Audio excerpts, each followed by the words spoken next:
Sejam bem-vindos à videoconferência CICAD, consumo de álcool e outras drogas, comportamentos de saúde e bem-estar dos estudantes do ensino superior politécnico, que será dinamizada por Amorim Rosa, Maria da Conceição Bento e Teresa Barroso.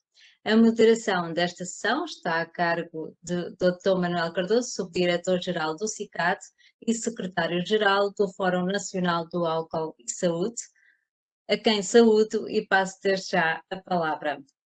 Bom dia, Dr. Manuel Cardoso. Bom dia, Lúcia, bom dia a todos. Antes de mais, permito-me cumprimentar os membros do painel e, digamos, os obreiros deste trabalho que vai ser apresentado pelo professor Amorim. Muito obrigado aos três que estão a dar a cara, às duas e ao professor Amorim, mais aos colegas que, enfim, que também trabalharam no projeto. Um agradecimento também para eles e que não estão a aparecer, uma vez que isto é do Conselho Coordenador dos Institutos Superiores Politécnicos e, portanto, tem a abrangência dos vários institutos politécnicos em termos de estudo e, portanto, um cumprimento também para eles. Um abraço para todos os participantes nesta conferência. Enfim, já são bastantes os que estão connosco. Obrigado por estarem connosco também. É um prazer tê-los cá. É uma pena não vos poder ver, mas é um prazer estar convosco.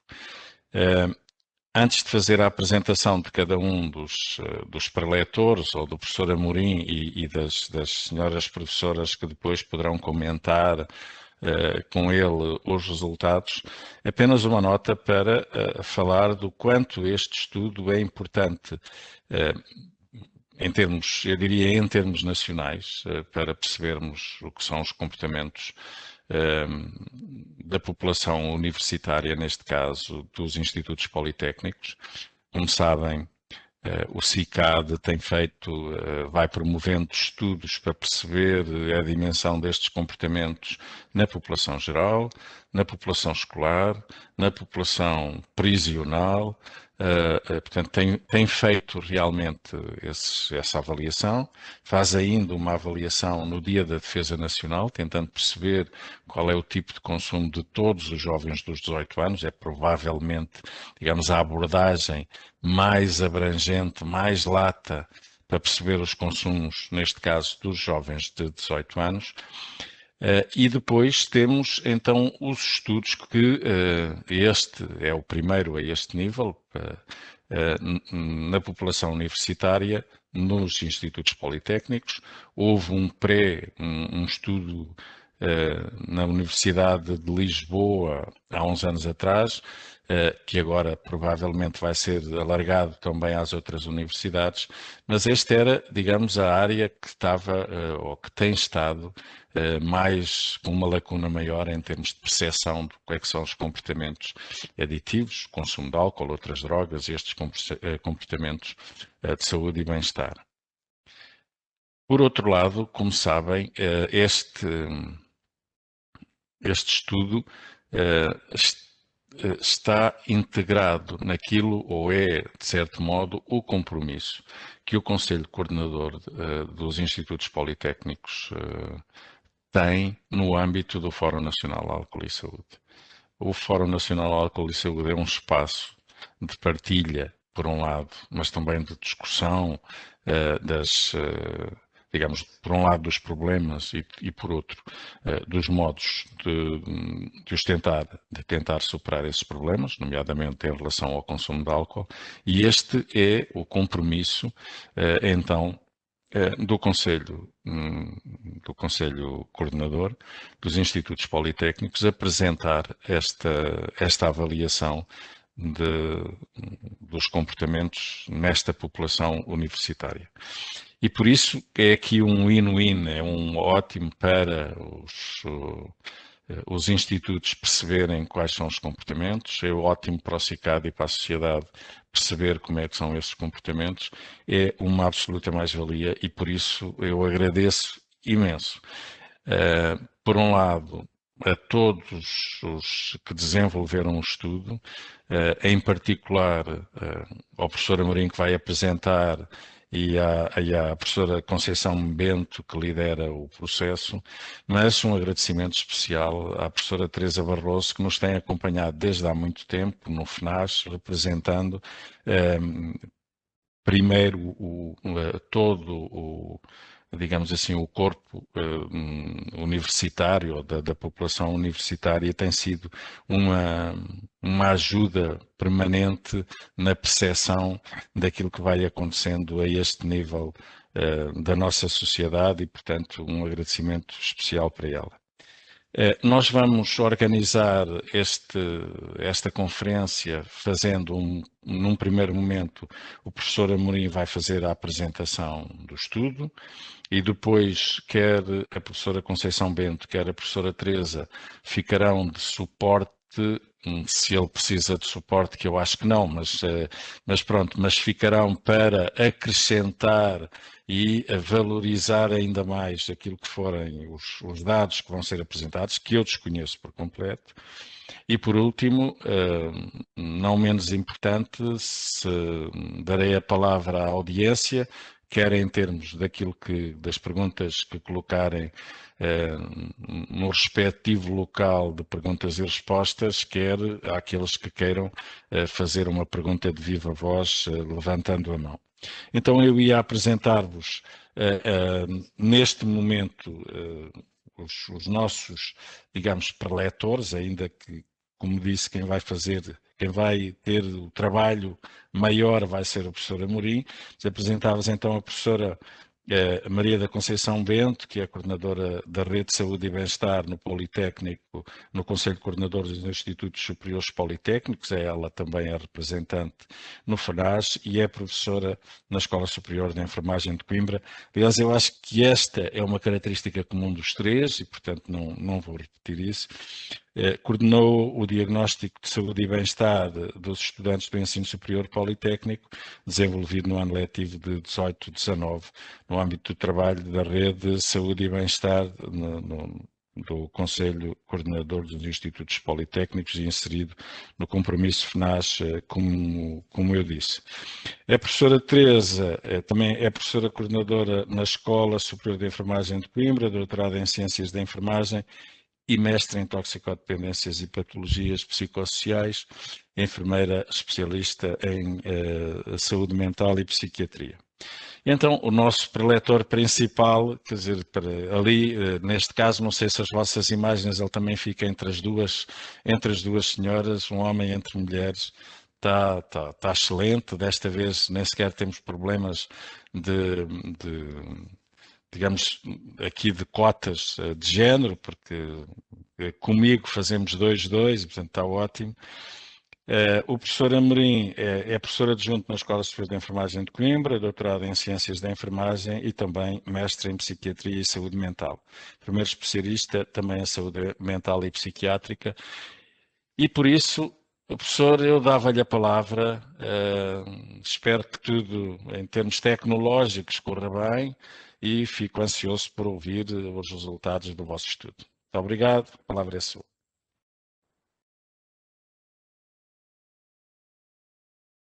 Enquanto o professor Amorim vai e vem, pedia à professora Conceição Bento, se calhar, que fizesse, digamos, um apanhado daquilo que foi o trabalho. Não temos resultados, mas há todo um trabalho por trás. Eu acho que fazia essa introdução que eu não sei fazer, não sei como é que as coisas se desenvolveram. Agradecia-lhe então, professora. A palavra é sua.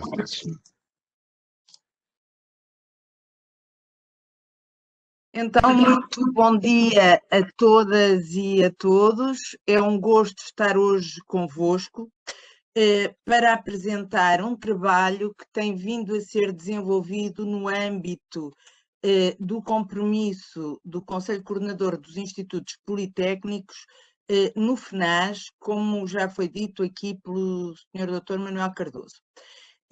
Este nosso compromisso no FNAS vai muito além desta ideia de realizar o diagnóstico de saúde. Aliás, a nossa intenção era trabalhar em rede com todas as instituições de ensino superior politécnico e, por isso, a rede foi o primeiro passo de constituição deste projeto, que tem representantes de todos os gabinetes de apoio ao estudante nas diferentes instituições de ensino politécnico, cujo objetivo é trabalharmos para melhorar a saúde e o bem-estar dos estudantes do ensino superior politécnico.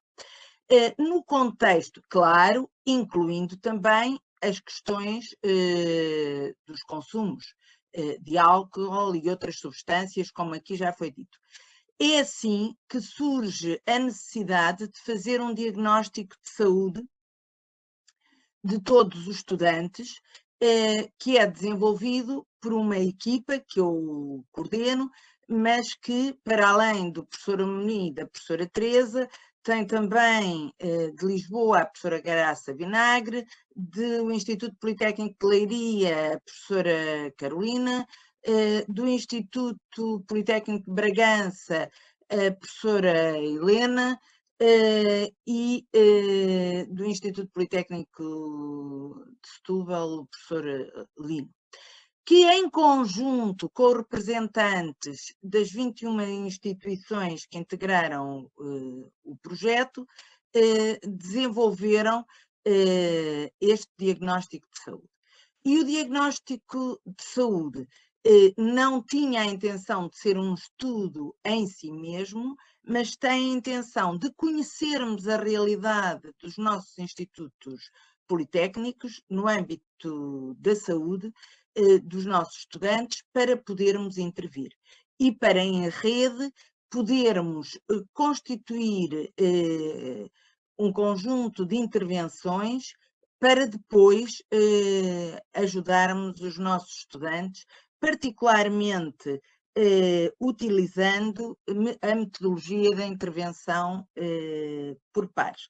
Este é o segundo passo do nosso compromisso na rede, que foi um bocadinho atrasado em virtude da pandemia, mas que será o nosso projeto de futuro.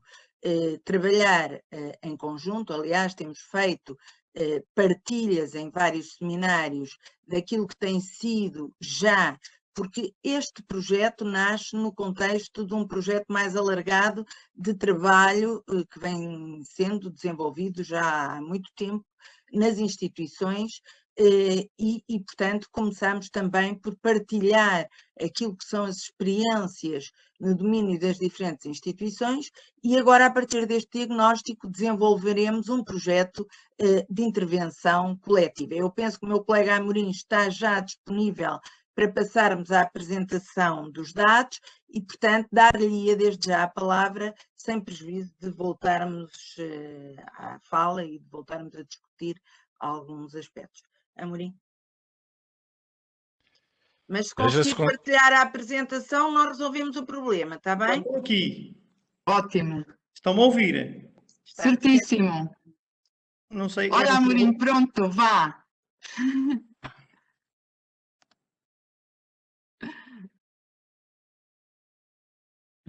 Muito bem, força. Pronto. Eu peço desculpa, mas, aliás, quando o doutor acabou de falar, estava eu a dizer que fazia minhas as suas palavras no sentido em que esperava que estas coisas corressem bem e que não houvesse problemas técnicos nem de propósito.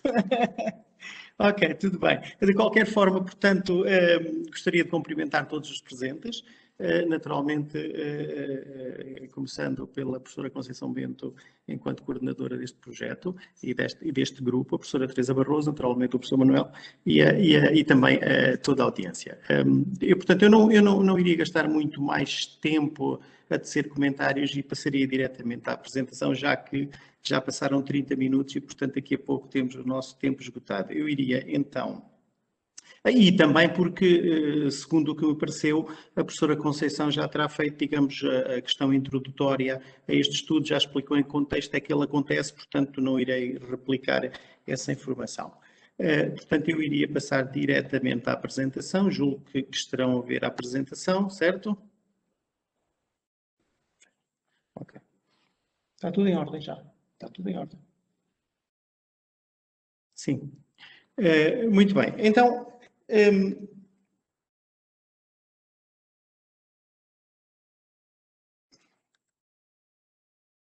eu iria tentar organizar esta apresentação, digamos que aqui em 4 momentos. Portanto, num primeiro momento, eu irei fazer uma caracterização dos participantes relativamente a alguns aspectos. Depois, num segundo momento, apresentarei alguns dados relativos aos comportamentos de saúde e bem-estar dos estudantes que fizeram parte, portanto, desta amostra. Depois, atendendo a que na quarta parte, que tem a ver com os dados relativos ao consumo de substâncias e comportamentos aditivos, nós fizemos aqui algumas análises para verificar, digamos, modelos preditores dos consumos e, portanto, eu nesta terceira parte iria então tentar explicar um bocadinho como é que nós operacionalizamos as variáveis para depois elas poderem entrar então nestes modelos de regressão. Portanto, então, como já disse, na quarta parte apresentaremos então os dados relativos aos consumos de substâncias e comportamentos aditivos. Muito bem, então a amostra do nosso estudo é uma amostra significativa, grande, com 6.743 participantes, todos estudantes de instituições de ensino superior politécnico. Portanto, a taxa de resposta é de 8,9% relativamente ao número de estudantes, ao número total de estudantes das instituições que participaram no estudo, que são 23 instituições, portanto, 3 institutos politécnicos, 5 escolas não integradas e 5 escolas politécnicas das universidades representadas pelo Conselho Coordenador dos Institutos Superiores Politécnicos. Se olharmos aqui para este gráfico que nos aparece do lado esquerdo, podemos verificar as percentagens, digamos que de respostas relativamente a cada uma das instituições, onde sobressaem aqui claramente o Instituto Politécnico de Coimbra e o Instituto Politécnico de Viseu, também as escolas de enfermagem de Coimbra, Lisboa e Porto, e ainda a Universidade da Madeira e o Instituto Politécnico de Leiria, portanto foram as instituições com maior taxa de resposta.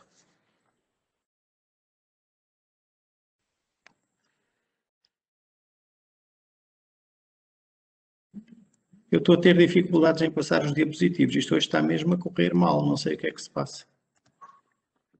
Ok, já consegui, peço desculpa. Muito bem. Relativamente à distribuição dos estudantes por sexo e classe etária, portanto, nós verificamos aqui neste gráfico, portanto, esta distribuição, mas antes disso, podemos observar que a grande maioria dos participantes são do sexo feminino, portanto 5.024 corresponde a 74,5% e os restantes 25,5%, portanto, são do sexo masculino. As idades, 81% da amostra teria idades compreendidas entre os 15 e os 25 anos, portanto, a média é de 22,89 com desvio padrão de 6,48, a idade mínima foi de 17 anos e a máxima de 65. Esta máxima de 65 tem a ver com o facto de nós termos também, naturalmente, estudantes de segundo ciclo, e para além em algumas áreas científicas, termos estudantes de pós-licenciatura, portanto, cursos de especialização e etc., que são pessoas, por norma, com mais idade, as que procuram este tipo de formação. Relativamente ao Estado Civil, portanto, a maioria eram solteiros, naturalmente, mas também tínhamos 7,7% de casados em união de facto e com outro Estado Civil 0,7%. Relativamente aqui à distribuição dos estudantes, então, por sexo e classe etária, verificamos então que a grande maioria, naturalmente, são do sexo feminino e concentram-se na classe etária, então, dos 15 aos 25 anos, como podemos verificar neste gráfico que nos aparece do lado esquerdo.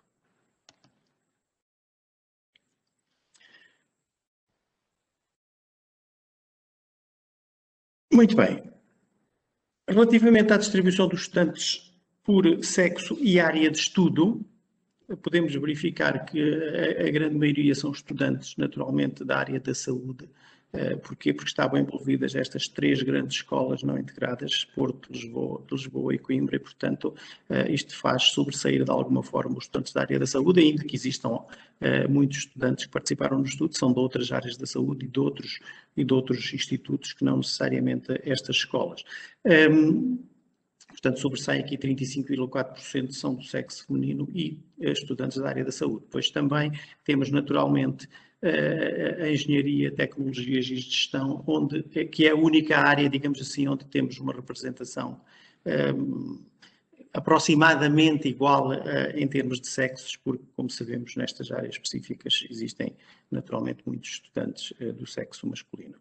Relativamente à situação perante o estudo, verificamos aqui neste quadrozinho do lado direito que 69,6%, ou seja, 4.690 estudantes eram estudantes a tempo integral, e depois tínhamos aqui outras situações, portanto 10,6% eram estudantes a integral, mas tinham uma atividade profissional esporádica, portanto não era uma atividade regular, mas tinham atividade profissional.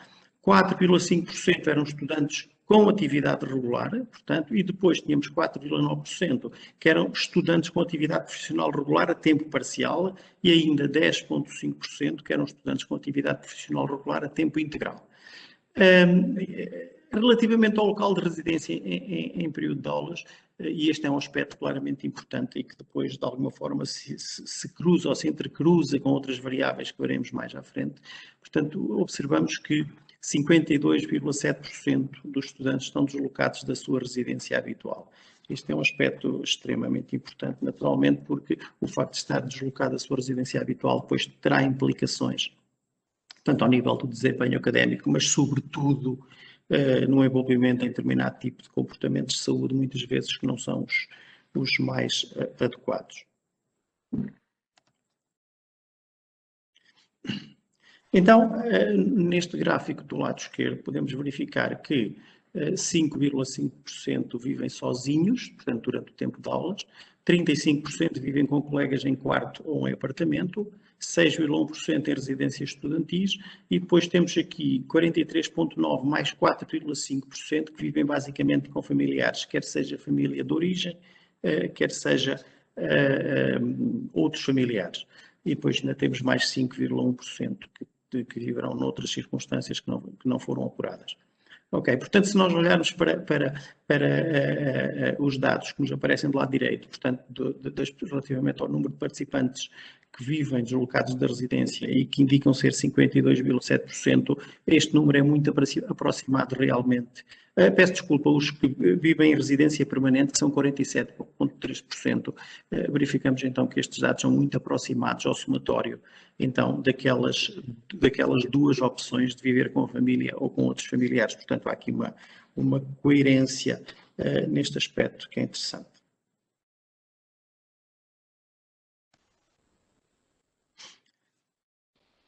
Portanto, estes foram basicamente alguns dados, teríamos muito mais, portanto eu não tive a oportunidade de dizer isso, mas este estudo é um estudo imenso, um estudo que analisou um conjunto de aspectos significativo, tanto a nível de caracterização, como depois também nestes aspectos dos comportamentos de saúde, bem como dos consumos.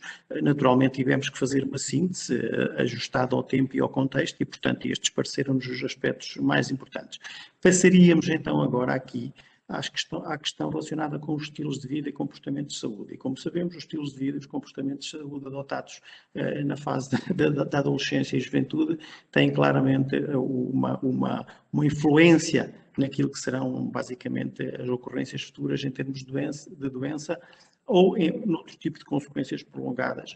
Por vezes também aspectos relacionados com cronicidade ao longo das etapas do ciclo vital que se seguirão.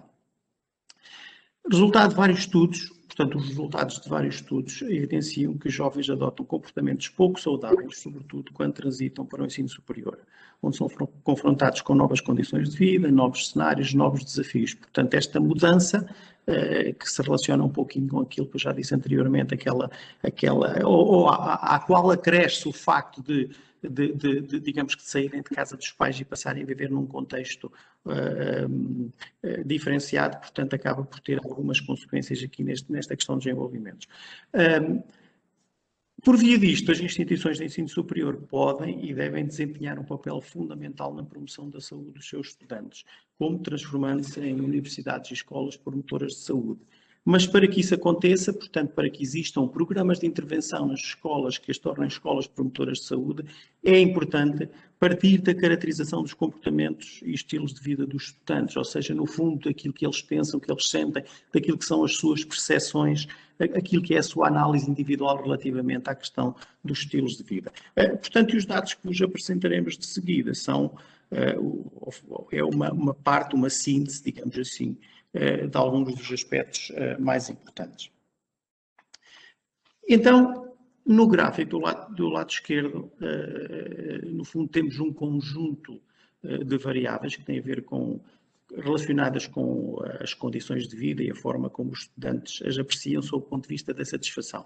Portanto, estas diferentes variáveis foram analisadas, digamos que numa escala tipo Likert, com 5 pontos, variando de nada satisfeito a muito satisfeito. E, portanto, as variáveis foi o apoio que recebem dos amigos, as condições do lugar onde vivem, as relações interpessoais, a acessibilidade a transportes, o acesso a serviços de saúde, a capacidade de realizar as atividades diárias, a capacidade de trabalho, também a vida sexual, o sono e ainda a satisfação consigo próprio. Verificamos que, de um modo geral, as pessoas, os estudantes apresentam níveis de satisfação interessantes, com exceção aqui, eu queria realçar naturalmente aqui a questão da vida sexual e do sono, onde podemos verificar que 14, mais de quase 15% dos estudantes não estão satisfeitos com a sua vida sexual e quase 30% não estão satisfeitos com as questões do sono, ou seja, no fundo têm problemas de sono. Isto são aspectos a ter em conta, sobretudo, naturalmente, esta questão do sono, que é um aspecto-chave para, digamos, para a capacidade depois de resposta, sob o ponto de vista do desempenho académico, da concentração e etc. Como veremos, analisaremos também isto de seguida. Para além disso, como é que estes estudantes apreciaram ou auto-apreciaram o seu estado de saúde? Portanto, numa escala de 5 pontos, aqui também de má a excelente, o que verificamos é que a maioria se considera ter uma saúde boa ou muito boa, basicamente aqui 70 e tal %. No entanto, verificamos que quase 20% consideram ter uma saúde má ou meramente razoável. E eu acho que este dado é preocupante. A própria autoperceção é de que a saúde não é boa em cerca de 20%. 20% é um número significativo, 1 em cada 5 participantes. Portanto, isto deve-nos, de alguma forma, fazer pensar um pouquinho e, naturalmente, perceber o que é que está por trás. Relativamente à forma como estes estudantes se sentem em relação à vida, verificamos que, de um modo geral, a grande maioria, 88,4%, se sentem felizes. Portanto, isto é um aspecto positivo, mas há aqui este valor residual de 11,6% de pessoas que, de um modo geral, se sentem infelizes. E se nós olharmos de forma transversal para o nosso estudo, uma das coisas que sobressai é realmente aqui um conjunto de pessoas que estão dependendo das variáveis analisadas, entre os 10, 12 e os 20%, que têm diversos problemas, que têm consumos, que têm problemas de saúde, que se sentem mal e etc. Portanto, há aqui uma percentagem entre os 12 e os 20%, que são pessoas que precisam claramente de intervenção e desta resposta, naturalmente, que está a ser dada e vai continuar a ser dada por esta rede.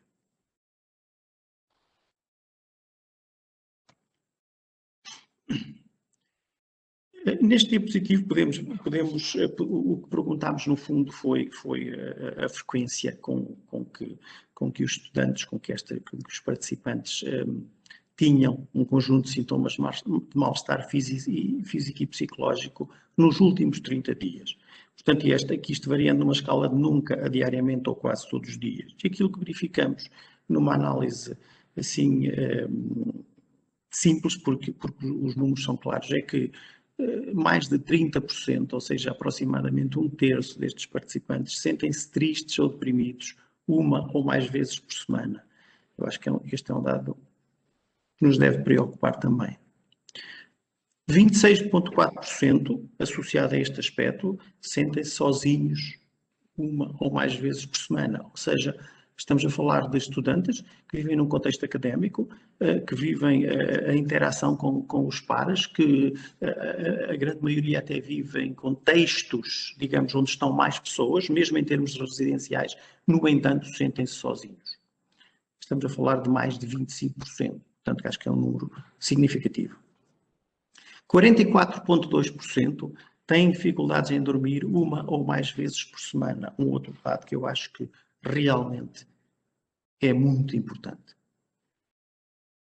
Tem episódios de ansiedade ou stress, uma ou mais vezes por semana, 59,2%. Este número também é de pensar.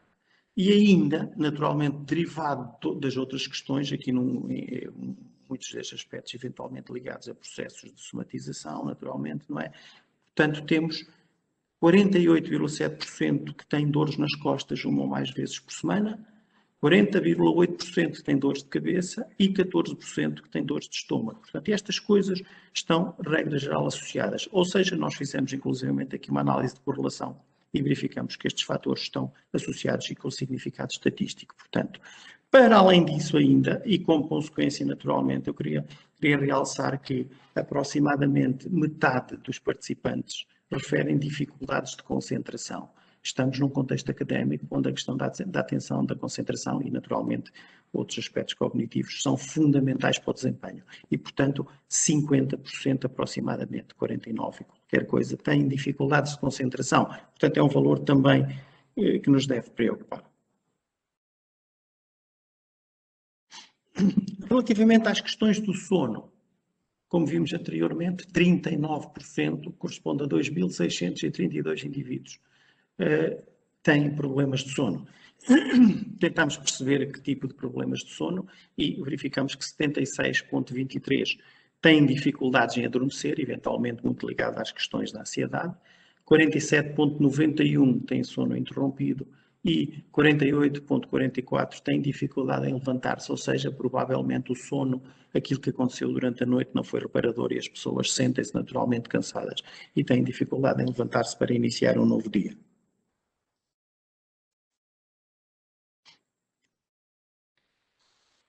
Tentamos verificar aqui também algumas associações entre os problemas de sono e outras variáveis e encontramos bastantes com significado estatístico e queremos realçar naturalmente estas que temos aqui, ou seja, a relação dos problemas de sono com o uso de medicamentos tranquilizantes. E o que é que verificámos? Naturalmente fizemos aqui isto através do teste do Q quadrado e, portanto, e através digamos que da observação do sentido da relação que se infere a partir da estatística, o que verificámos foi que existe uma maior probabilidade que os estudantes com problemas de sono tomem fármacos tranquilizantes, o que é perfeitamente compreensível. Perceber se os problemas de sono tinham alguma associação com a área de estudo. E aquilo que verificamos é que existe uma maior probabilidade dos estudantes das artes e design, da hotelaria, do turismo, do desporto, educação e ciências sociais terem problemas relacionados com o sono. Portanto, são os estudantes destas áreas que têm problemas. Ou seja, é possível inferir esta associação entre os problemas de sono e estas áreas de estudo. Relativamente ao sexo, as raparigas têm maior probabilidade de terem dificuldades em dormir e também de tomarem medicamentos para dormir ou para se sentirem mais calmas. Portanto, aqui esta dupla associação que conseguimos perceber. Voltando atrás novamente à questão do local de residência, tentámos perceber de que forma é que o viver na sua residência habitual ou deslocado pode ter interferência a esse nível. E verificámos então que os estudantes que se encontram deslocados do domicílio durante o tempo de aulas têm probabilidades, ou têm maior probabilidade de ter problemas de sono. Portanto, esta agravante também pelo facto de estarem a viver sozinhos, ou pelo menos num contexto que não é o seu contexto habitual. Para além disso, tentámos perceber se a frequência, de alguma forma, ou pelo menos a existência de sintomas de ansiedade e stress nos últimos 30 dias tem interferência ou associação direta com os problemas de sono e verificámos que sim. Portanto, o que verificámos foi que os estudantes que não tiveram ansiedade ou que só a tiveram de forma muito ocasional têm menor probabilidade de ter problemas de sono, ou seja, naturalmente os estudantes que têm habitualmente episódios de ansiedade são aqueles que têm maior probabilidade de ter problemas de sono. Portanto, há aqui uma associação com significado estatístico entre estas variáveis e que devem ser tidas em conta naturalmente também na definição dos programas que se pretendem implementar ou que já estão em implementação nas instituições.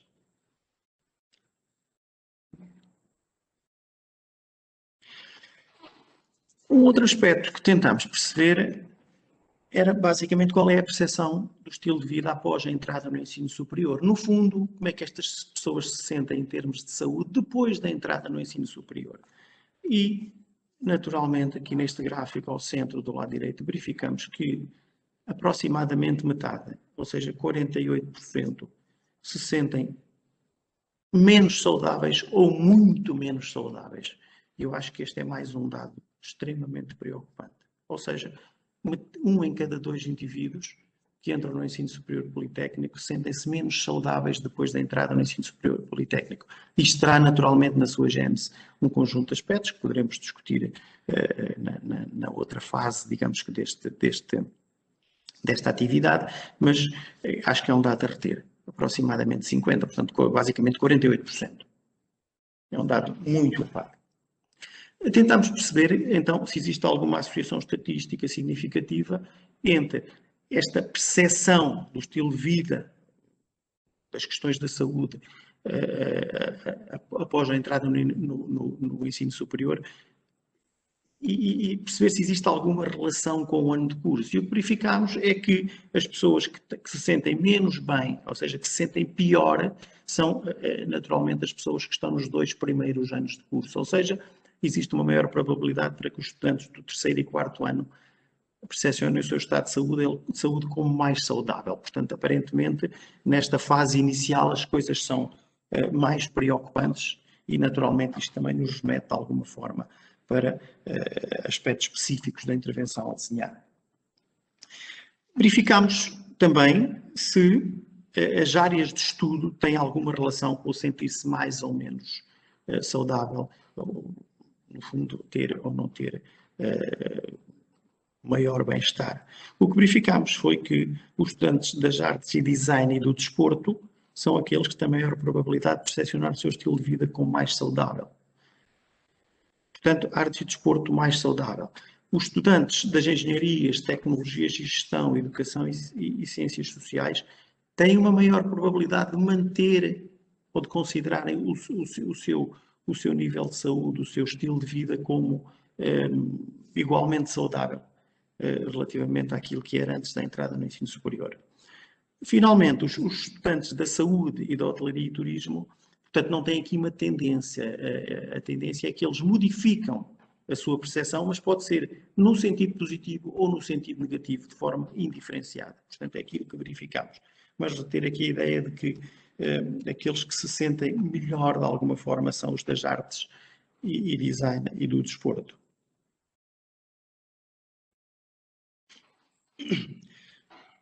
Vimos lá atrás que um dos aspectos onde as pessoas apresentavam menores níveis de satisfação era com a vida sexual, e tentámos também perceber aqui algumas associações estatísticas. Podemos ver em termos de distribuição, então, que se olharmos aqui para este gráfico, portanto, temos 14,8% de indivíduos que se consideram insatisfeitos e os que têm uma resposta neutra são 23,5%. Portanto, há aqui ainda realmente com algum significado. Tentámos perceber se isto tem alguma coisa a ver com o sexo / género. E o que verificámos foi que os rapazes têm uma maior probabilidade de estarem insatisfeitos com a sua vida sexual. Portanto, muito mais do que as raparigas. Para além disso, tentámos verificar se esta satisfação ou insatisfação com a vida sexual no fundo, se proporciona um envolvimento de relações sexuais após o consumo de bebidas alcoólicas. Fizemos aqui este cruzamento, tentar perceber se o consumo de bebidas alcoólicas surge como uma resposta para este problema. E o que é que verificamos? Verificamos que os estudantes que se envolvem sexualmente após a ingestão de bebidas alcoólicas apresentam maior nível de satisfação com a sua vida sexual. Ou seja, aparentemente este fator desinibidor do uso de substâncias, nomeadamente de álcool, parece ter aqui um papel importante e que naturalmente tem que ser trabalhado. São os rapazes que revelam maior probabilidade de ter relações sexuais após o consumo de bebidas, portanto tentámos perceber também esta questão aqui do consumo de bebidas e depois do envolvimento em relações sexuais. Portanto, e é claramente um aspecto mais relacionado com o sexo masculino.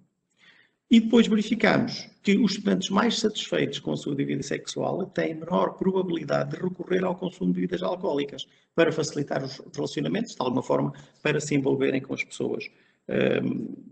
Eu ia dizer do sexo oposto, não necessariamente, como todos sabemos. Ok. Portanto, existe aqui realmente então esta ideia também de que os mais satisfeitos recorrem menos ao consumo de bebidas alcoólicas. Passaríamos então à parte relacionada precisamente com as substâncias. E como eu vos disse no início, naquela pequena introdução que fiz, portanto, que eu iria dividir isto em 3 partes, já vimos as 2 primeiras partes, e a terceira, que basicamente tem a ver com este diapositivo que está aqui, é a forma de operacionalização de um conjunto de variáveis que nós utilizamos depois em alguns modelos de predição de determinados desfechos de consumo, digamos assim. E, portanto, nós utilizamos as atividades de lazer e para aquilo que nós perguntámos às pessoas, basicamente foi a frequência com que elas realizam cada um destes tipos de atividades, assistir a espetáculos desportivos, assistir a concertos de música ao vivo, assistir a exposições e ir a museus, assistir a cinema ou teatro, fazer teatro, escrever contos, poemas, pintar ou desenhar, tocar instrumentos musicais, ir a um bar ou uma discoteca, e assim sucessivamente. Ou seja, um conjunto de atividades. E depois o que é que fizemos? Fizemos naturalmente uma análise fatorial em componentes principais para verificar se emergiam aqui dimensões específicas deste conjunto de atividades. O que verificámos foi que emergiram 5 dimensões, ou 5 áreas, 5 tipologias de atividades de lazer, que classificámos como atividades culturais, atividades de expressão própria, atividades de convívio, atividades de consumo de mídia e atividades de participação cívica. E, portanto, foram este conjunto de atividades que depois entrou nos modelos de regressão. Para além disso, utilizamos os dados relativos à percepção de risco, portanto, percepção de risco de fumar, percepção de risco de beber bebidas alcoólicas, percepção de risco de conduzir após beber bebidas alcoólicas, percepção de risco de consumir cannabis e ainda percepção de risco de tomar medicamentos sem receita médica. Para além disso, utilizamos ainda 4 variáveis de caracterização, especificamente o sexo, a percepção subjetiva do estado de saúde, de que já falámos anteriormente, o estar ou não estar deslocado da residência atual e o sentir-se ou não satisfeito com a vida. E, portanto, foram este conjunto de variáveis, julgo que 14, que utilizámos nos nossos modelos de regressão para tentarmos perceber, de alguma forma, quais são os aspectos que melhor predizem determinado tipo de comportamento ou de desfecho relativamente aos consumos das diferentes substâncias. Espero ter sido claro neste aspecto, mas depois, se não fui também naturalmente na discussão, poderemos abordar esta questão de forma mais pormenorizada. Então, como vimos, uma das questões que nós utilizamos, ou uma das variáveis que nós utilizamos, tem a ver com as questões da percepção do risco. E relativamente à percepção do risco, nós avaliamos, então, a percepção do risco de tomar medicamentos, consumir novas substâncias psicoativas, ou smart drugs, fumar haxixe ocasionalmente, conduzir depois de beber 3 bebidas alcoólicas, tomar 4 ou 5 bebidas alcoólicas quase todos os dias e fumar cigarros regularmente.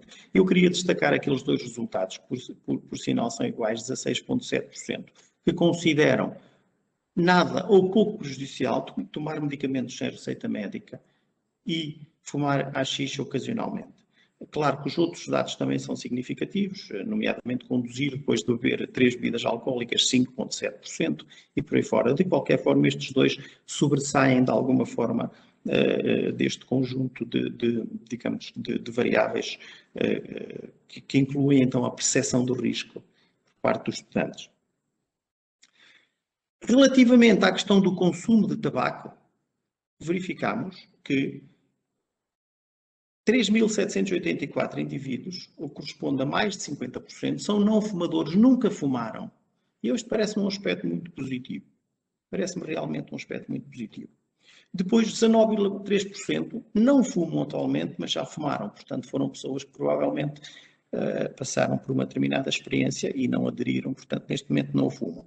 Depois temos os restantes, que são aproximadamente, agora não tenho aqui os números, 24,5%, talvez 25% de fumadores, ok? Portanto, que são os ocasionais, mais aqueles que nós chamamos de fumadores regulares. E estes são 13,6%.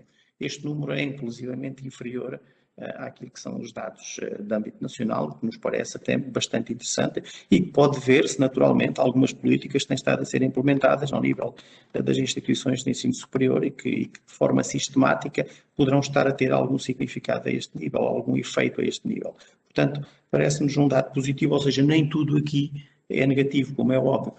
Nós estamos muito focados naquilo que é menos positivo porque temos que trabalhar essas questões, mas nem tudo aqui é positivo, naturalmente.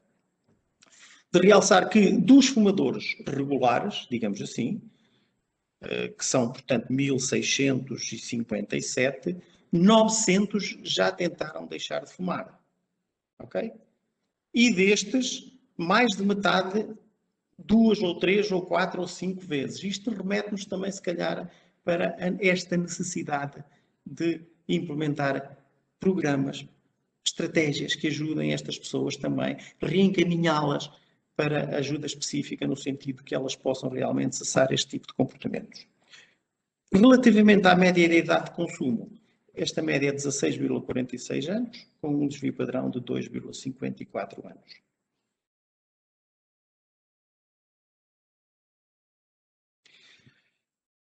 Vamos então tentar perceber quais são as variáveis daquele conjunto de 14 variáveis que elenquei mais atrás, quais são então as variáveis que podem de alguma forma justificar estar associadas, estar correlacionadas enquanto preditores do consumo ou enquanto fatores protetores, porque naturalmente o modelo de regressão logística dá-nos naturalmente fatores de risco, mas também fatores protetores.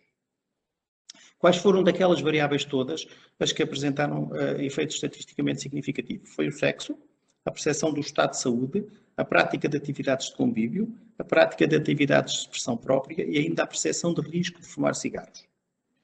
Quais foram os principais efeitos observados? Observados tanto em termos do aumento do risco como da diminuição do risco. Verificamos que ser do sexo masculino é um fator protetor, diminui em 36,6% a probabilidade de fumar. Portanto, esta probabilidade está muito mais associada ao sexo feminino e a prática de atividades de convívio é um fator protetor. Este dado é um dado, na minha perspectiva, um pouco eu chamaria estranho, porque me parece que de alguma forma as atividades de convívio, isto numa análise assim distanciada, as atividades de convívio de alguma forma proporcionariam aqui um maior volume, uma maior percentagem, ou seja, seria um fator estimulante do consumo de tabaco. No entanto, não são. São claramente um fator protetor. Claro, estamos a falar dos resultados que emergem daquilo que é a análise da nossa amostra. Portanto, este dado é um pouquinho fora da caixa, digamos assim. Relativamente à questão dos fatores de risco, portanto, uma melhor percepção do estado de saúde aumenta em 30,4%. Portanto, as pessoas, por se sentirem bem, fumam, com certeza acham que isso não tem qualquer tipo de problema. A baixa percepção do risco de fumar cigarros aumenta em 3,85 vezes, portanto, quase 400%, não é? E a prática de atividades de expressão própria aumenta em 4% o risco. E aqui, nas atividades de expressão própria, já faz algum sentido, não? Porquê? Porque estas atividades são atividades muito isoladas e, naturalmente, para as pessoas que têm hábitos tabágicos, o cigarro acaba por funcionar um bocadinho como uma companhia, naturalmente, para além das questões da dependência, mas é algo que está muito presente. Portanto, basicamente são estes fatores que estão correlacionados estatisticamente, então, com as questões do consumo de tabaco. Neste gráfico temos basicamente o consumo de bebidas alcoólicas total e por sexo. E o que verificamos é que 91,1% dos participantes já beberam bebidas alcoólicas, portanto, alguma vez na vida, e que estas diferenças em termos de género ou de sexo também não são muito significativas. Portanto, 92% dos rapazes, 90,8% das raparigas. Portanto, há aqui um equilíbrio neste aspecto. Relativamente à idade de início dos consumos de álcool, verificamos que a grande maioria, 77,2%, iniciam entre os 15 e os 20 anos, e depois verificamos que, após os 20 anos, as percentagens são basicamente residuais, não chegam a 4%. Portanto, é realmente aqui, nesta faixa etária dos 15 aos 20, pronto, poderíamos ir eventualmente até aos 22, 23, 25, e é aqui que tem que se intervir naturalmente. E, portanto, estes programas, de alguma forma, são estes programas que nós nos propomos fazer e continuar a fazer, são realmente aspectos fundamentais a ter em conta. A média do início do consumo de tabaco em termos de idade é 16,52 anos, com um desvio padrão de 1,95.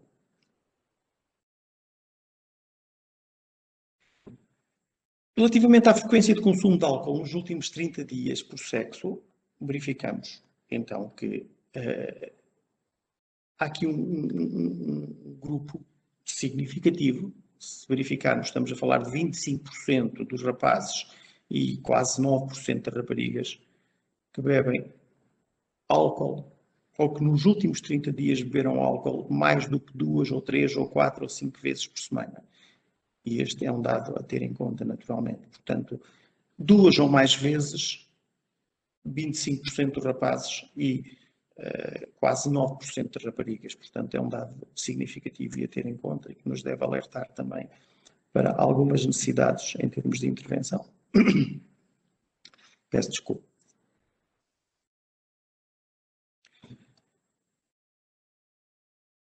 Tentamos perceber aqui também alguns aspectos relacionados com o consumo de bebidas alcoólicas, ou seja, olhamos para alguns aspectos relacionados com o uso de bebidas alcoólicas como forma de alguma forma de fazer face, de combater estados emocionais negativos, mas também o consumo de bebidas alcoólicas como fator desencadeante de comportamentos de risco.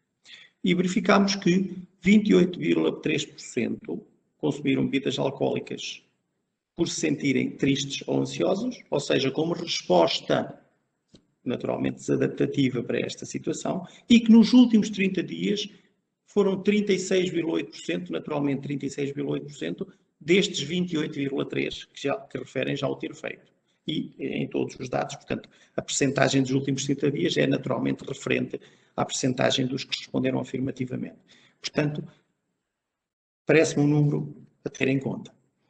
16,7% referem já ter consumido bebidas alcoólicas para facilitar os relacionamentos. Podemos fazer a ponte com aqueles dados que apresentámos há pouquinho, naturalmente isto mais presente nos participantes do sexo masculino. Nos últimos 30 dias, fizeram-no uma ou mais vezes 32% dos participantes. 22,6% dizem já ter consumido depois de beber bebidas alcoólicas e 34,5% fizeram nos últimos 30 dias uma ou mais vezes. Preocupante, na minha perspectiva.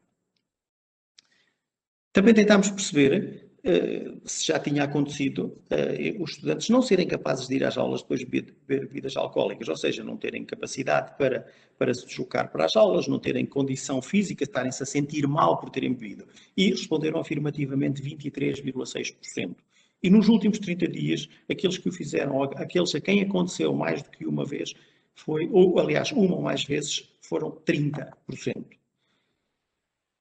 A questão das relações sexuais depois de ter bebido bebidas alcoólicas são 38,6% que afirmam já o ter feito. E nos últimos 30 dias, 28,2% fizeram-nos pelo menos uma vez. Portanto, uma ou mais vezes. Tentámos perceber também se o facto de ter consumido bebidas alcoólicas já desencadeou de alguma forma uma lesão física, o facto de terem caído, de lhes poder ter acontecido qualquer tipo de acidente físico. E verificámos que 7,7% afirmam que isto já aconteceu e destes 21,7% afirmam ter acontecido nos últimos 30 dias uma ou mais vezes. Finalmente, o consumo de substâncias, portanto, em policonsumo, substâncias, outro tipo de substâncias psicoativas, conjuntamente com o álcool, é referido como tendo acontecido em 14,7% dos participantes. Também me parece um número extremamente significativo.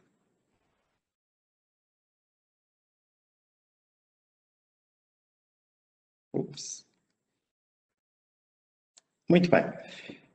Tentamos perceber então aqui quais são daquelas variáveis as que podem de alguma forma predizer o consumo de álcool e verificamos que aquelas que têm significado estatístico são o sexo, a prática de atividades de convívio, a prática de atividades culturais, a prática de atividades de expressão própria, a prática de atividades de consumo mídia, portanto, basicamente a prática de atividades de lazer e a percepção de risco de fumar cannabis.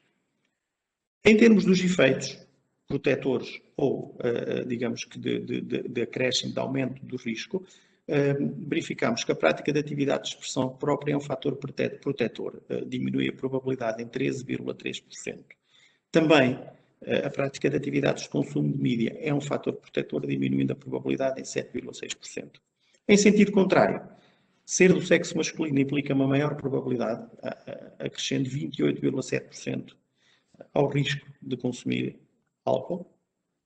A prática de atividades de convívio, e aqui sim já fará sentido, portanto, sobre aquilo que se perspectiva e que não aconteceu com o tabaco, como vimos, portanto, aumenta o risco, a prática de atividades de convívio em 27,2%, a prática de atividades culturais aumenta em 6,4% e uma baixa percepção de risco de fumar cannabis aumenta a probabilidade em 2,8%. Eu acredito que haja aqui uma inter-relação entre a baixa percepção do risco de fumar cannabis e a baixa percepção do risco de fumar álcool e estas coisas estejam de alguma forma interrelacionadas, ainda que a baixa percepção do risco de consumir álcool não tenha significância estatística neste modelo que nós testamos. Portanto, alguns aspectos que nos ajudam a perceber esta problemática.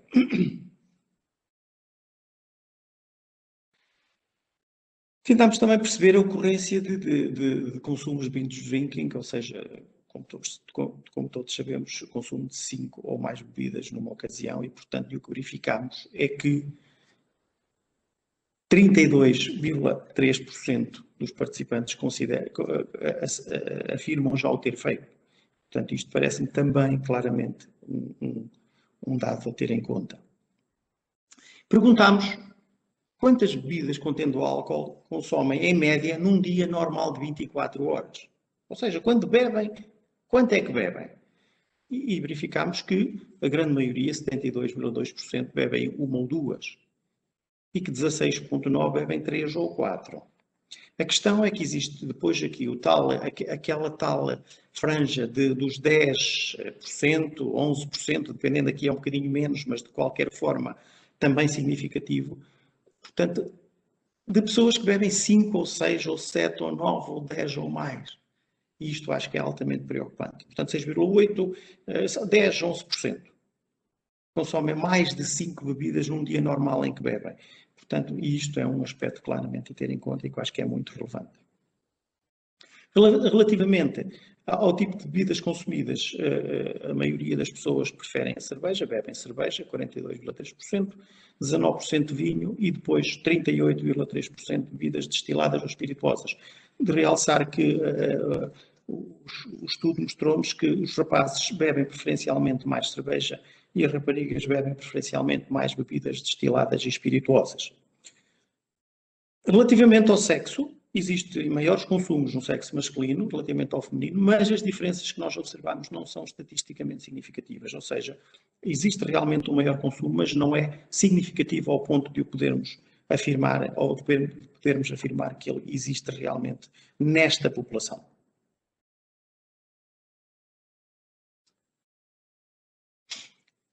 Mais uma vez, então, este modelo preditivo do consumo de binge drinking, ou seja, dos fatores que possam estar associados, correlacionados com o consumo, com este tipo de consumo. E verificamos, então, que o sexo, o estar deslocado da residência habitual, a percepção do estado de saúde, a satisfação com a vida e depois a prática das atividades de convívio e de consumo de mídia e ainda a percepção de risco de fumar cannabis e a percepção de risco de fumar cigarros. E, portanto, os efeitos observados, verificámos dois efeitos, ou duas variáveis com efeito protetor, sentir-se bem em relação à vida, que eu acho muito, muito interessante, portanto é um fator protetor, diminui a probabilidade em 17,4% e ainda uma melhor percepção do estado de saúde, que diminui a probabilidade em 12,5%. Em sentido contrário, o risco aumenta no sexo masculino, ou seja, 2,29 vezes. Portanto, ser do sexo masculino é um fator de risco para consumos de binge drinking. Estar deslocado da residência atual ou habitual aumenta o risco em 48,6%. Ter um baixo risco ter uma baixa percepção de risco de fumar cannabis aumenta a probabilidade em 2,7 vezes. Isto deve relacionar-se com aquilo que discutimos aqui há uns minutos atrás. A baixa percepção de risco de fumar tabaco aumenta a probabilidade em 95,3%. E ainda a prática de atividades de convívio, que aumenta a probabilidade em 22,3%. Dados extremamente importantes e que poderemos naturalmente discutir. Mais uma questão ainda relacionada com o consumo de álcool, que tem a ver com a ocorrência de episódios de embriaguez. No total, verificamos que 21,8% dos participantes referem que já lhes aconteceu pelo menos uma vez. Ok? Destes, 49,7% dizem ter acontecido uma vez nos últimos 30 dias, 34,7% 2 ou 3 vezes nos últimos 30 dias e 15,6% 4 ou mais vezes nos últimos 30 dias. E, portanto, as pessoas a quem acontece são 21,8%, mas depois temos naturalmente estes dados que são extremamente preocupantes, ou seja, destas pessoas que habitualmente se embriagam, não é? Têm episódios de embriaguez, 15,6% em média dizem que isto acontece mais de 4 vezes durante 30 dias. 4 vezes durante 30 dias dá em média uma vez por semana, portanto eu acho que é extremamente preocupante. Também aqui, o maior número de episódios está associado ao sexo masculino, ou seja, existe aqui um maior número relativamente ao sexo masculino, mas a diferença também não tem significado estatístico para relativamente ao sexo feminino. Portanto, não há aqui uma diferença com significado estatístico. Claro, são os homens, que são os rapazes que têm maior número de episódios de embriaguez, mas não se diferencia estatisticamente daquilo que acontece com raparigas. Portanto, realçar então este valor 15,6%.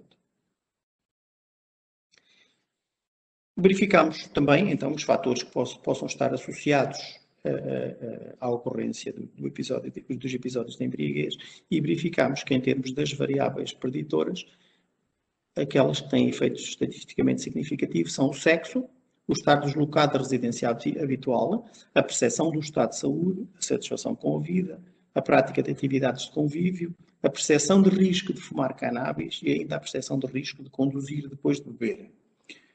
Como fatores protetores, temos o sentir-se bem em relação à vida, que é um fator protetor, diminui a probabilidade em 26,3%. Portanto, também aqui, à semelhança do que aconteceu na questão do binge drinking, e uma melhor percepção do estado de saúde, que diminui a probabilidade em 11,7%, também no mesmo sentido do que aconteceu relativamente às questões do binge drinking.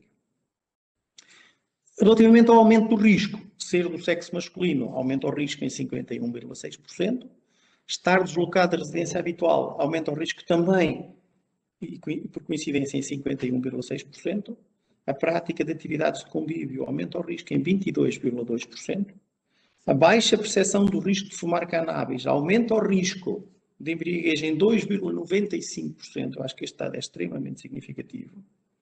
E ainda, a baixa percepção de risco de conduzir depois de beber aumenta o risco em 2,41 vezes, ou seja, em 240%. Portanto, são dados extremamente importantes que devemos ter em conta.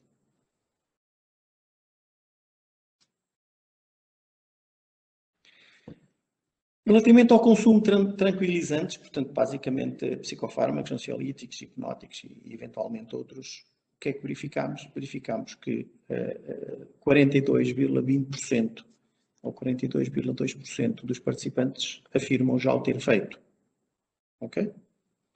Relativamente à frequência nos últimos 30 dias, 16% preferem tê-lo feito uma vez, ou terem consumido tranquilizantes, ansiolíticos ou hipnóticos uma vez, 13,3% 2 ou 3 vezes e 12,4% 4 ou mais vezes.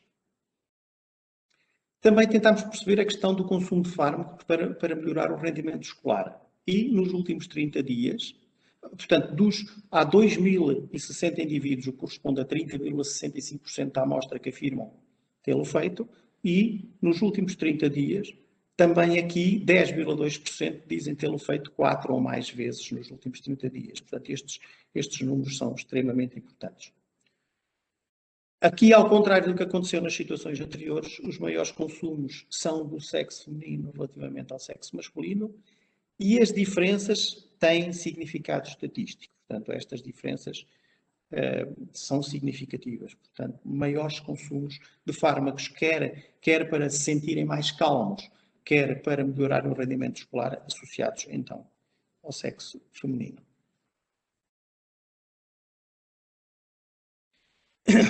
Tentámos perceber também aqui o modelo preditivo. Peço desculpa.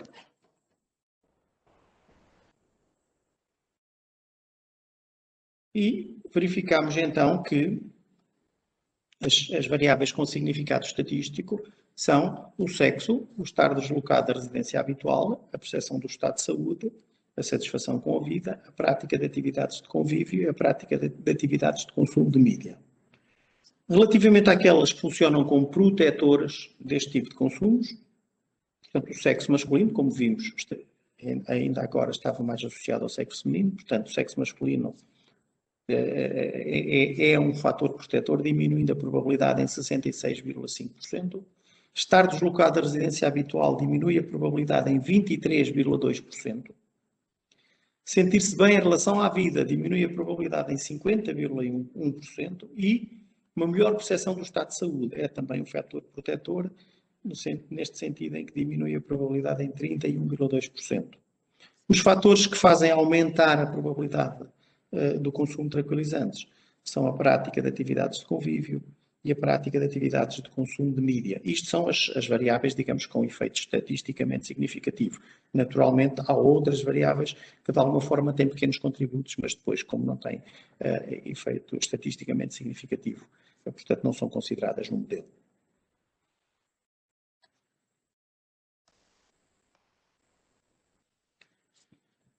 Passamos finalmente, então, ao consumo de substâncias psicoativas ilícitas. E nos últimos 30 dias, claramente, temos que olhar para aquele número que diz que 41,86% dos participantes no estudo fumaram cannabis. Claro, uma ou mais vezes, porque aqueles dados dizem respeito aos que fumaram 1 a 2, 3 a 5, 6 ou mais vezes, portanto, mas mais de uma vez, uma ou mais vezes, aliás, 41,86%. Eu acho que este dado também é um dado significativo a ter em conta. Relativamente às outras substâncias, andamos aqui com percentagens dos 3 e pouco por cento e tal, mas eu queria olhar ali para aquele último valor relativo aos opiáceos. Consumos de 2% pode não parecer muito, mas quando estamos a falar deste tipo de substância, que é uma substância com alto poder de indução de dependência, sobretudo dependência física grave, eu acho que isto é muito preocupante. Nós sabemos que os consumos de opiáceos estão estabilizados de alguma forma, mas eu acho que este dado é também ele muito preocupante.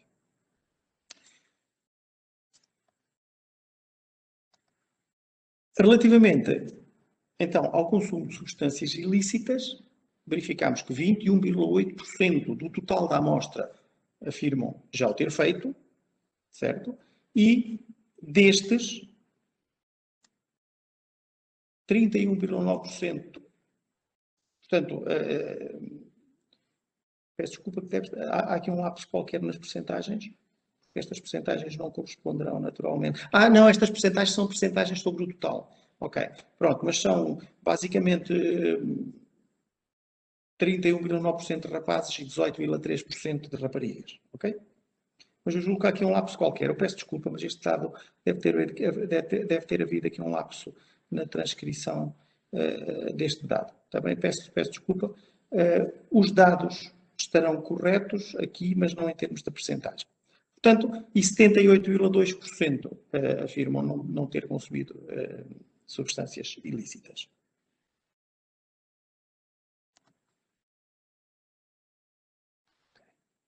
Relativamente ao modelo preditivo, então, do consumo de substâncias ilícitas, as variáveis com efeito estatisticamente significativo foram o sexo, a percepção do estado de saúde, a satisfação com a vida, a prática de atividades de convívio, a percepção de risco de fumar cannabis e a percepção de risco de beber bebidas alcoólicas. Verificámos então que uma melhor percepção do estado de saúde é um fator protetor, diminui a probabilidade em 18%. Sentir-se bem em relação à vida também é fator protetor, diminuindo a probabilidade em 27,3%. E uma baixa percepção de risco de beber álcool é um fator protetor, diminuindo a probabilidade em 80%. Parece haver aqui, digamos que, uma clivagem entre o álcool e as outras substâncias. Relativamente aos efeitos de aumento da probabilidade, o sexo masculino aumenta a probabilidade em 200%, aproximadamente. Prática de atividades de convívio em 17,1%. A baixa percepção de risco de fumar cannabis em 10,29%, portanto, em termos de aumento destas probabilidades. Finalmente, alguns dados relativamente ao jogo, e que nos dizem que 42,4% dos participantes fazem habitualmente jogos online, 12,5% deles uma ou mais vezes por semana e 12% mais de 1 hora por dia. 45,7% jogam habitualmente jogos de consola de computador, 11,2% uma ou mais vezes por semana e 16,9% mais de 1 hora por dia. Relativamente aos jogos em aplicações de telemóveis, smartphones, etc., 77% dos participantes afirmam jogar. Uma ou mais vezes por semana são 29,3% e 14,6% mais de 1 hora por dia. Relativamente aos jogos de tabuleiro, são 62% os que afirmam realizar habitualmente este tipo de jogos. 2,2%, no entanto, este valor pequeno, fazem-no uma ou mais vezes por semana e 14% mais de 1 hora por dia.